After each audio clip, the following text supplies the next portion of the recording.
የተባበሩት መንግስታት ድርጅት የደካማና ሌባ ግለሰቦች መደበቂያ ተቋም አይደለም። አድማጭ ተመልካቾቻችን እንዴት ሰነበታችሁ? ሰሞኑን የቀድሞ ጠቅላይ ሚኒስትር አቶ ኃይለማርያም ደሳለኝ አልተቻሉም። ለተባበሩት መንግስታት ድርጅት እጩ መሆናቸውንም የማህበራዊ ሚዲያ ፕሮፓጋንዳ እያሰሩም ነው። በእርግጥ አቶ ኃይለማርያም ለተባበሩት መንግስታት ድርጅት ዋና ጸሐፊነት እጩ ሆኖ ቀርቧል። ሙሉ መረጃውን እንደሚከተለው እናቀርባለን። የተባበሩት መንግስታት ድርጅት ዋና ጸሐፊነት በተባበሩት መንግስታት ድርጅት ውስጥ ከፍተኛ የስልጣን ደረጃ ነው። ይህ ድርጅት እንደ ኮፊ አናንና ባንኪሙን ያሉ የተዋጣላቸው የዓለም መሪዎች መርተውታል።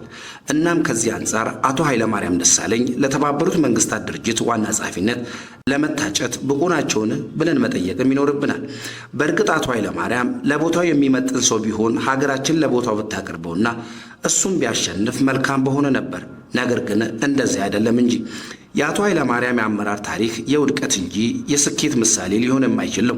በዚህም የሚቀርባቸውን የወቅቱን አመራሮች ለምኖ ወደ ፌዴራል የመጣ ከዚያም አልፎ ጠቅላይ ሚኒስትርነትን ቦታ አግኝቶ ለኢትዮጵያ ምንም ስም ያለው ነገር ያልሰራ ይልቁንስ ከወቅቱ የህወሓት ጥቂት ቡድኖች ጋር የሀገርን ሀብት ንብረት የዘረፈና ያዘረፈ በመጨረሻም ኢትዮጵያን ለከፍተኛ የመፍረስ አደጋ ያጋለጣት ግለሰብ ነው ኃይለማርያም። ይህ ሰው ስልጣኑን በመጠቀም ያካበተውን ሀብት ለማሸሽ አሁን ደርሶ የተለያዩ የፕሮፓጋንዳ ዘመቻዎችን እያሰራጨ ሲሆን ከሰሞኑ ደግሞ አቶ ኃይለማርያም ደሳለኝ ለተባበሩት መንግስታት ድርጅት ዋና ጸሐፊነት እጩ ሆኖ ቀረቡ የሚል የማህበራዊ ሚዲያ ዘመቻ የሚመስል ነገር እየተሰራጨ ነው። ነገር ግን የአቶ ኃይለማርያም ትክክለኛ ማንነትና ስም ከወቅቱ የህወሓት ሌቦች ጋር በመሆን የሀገሪቱን አንጡራ ሀብት ሲዘርፍና ሲያዘርፍ የነበረ የህወሓት ፈረስ በመሆን በቢሊዮን የሚቆጠር ገንዘብ በውጭ ሀገር ባንኮች ያከማቸ ዛሬም ያለውን ኔትወርኩን ተጠቅሞ የዘረፈውን ገንዘብ ወደ ውጭ እያሸሸ ያለ ሀገር ውስጥ ግን አንድም ስም ያለው ፕሮጀክት ሰርቶ ያልጨረሰና የደካማና የሙሰኛ አመራር ቁንጮ ነው።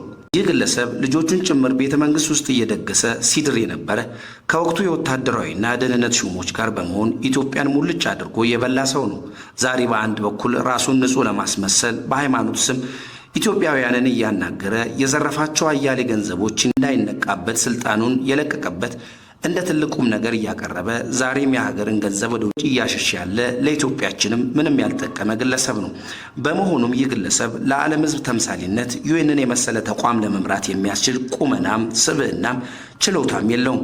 የተባበሩት መንግስታት ድርጅት እንደዚህ አይነቱን የደካማና ሌባ ግለሰቦች ስብስብም አይደለም። አቶ ኃይለማርያምም በ6 ዓመታት የጠቅላይ ሚኒስትርነት ጊዜው የዘረፈውን ሀብት ለማሸሽ መሰል የሚዲያ ዘመቻዎችን ቢያሰራም እውነታው ከላይ የተገለጸ ነው። 6 ዓመታት የጠቅላይ ሚኒስትርነትን ጊዜ የዘረፈውን ሀብት ለማሸሽ መሰል የሚዲያ ዘመቻዎችን ቢያሰራም እውነታው ግን ከላይ የተገለጸ ነው።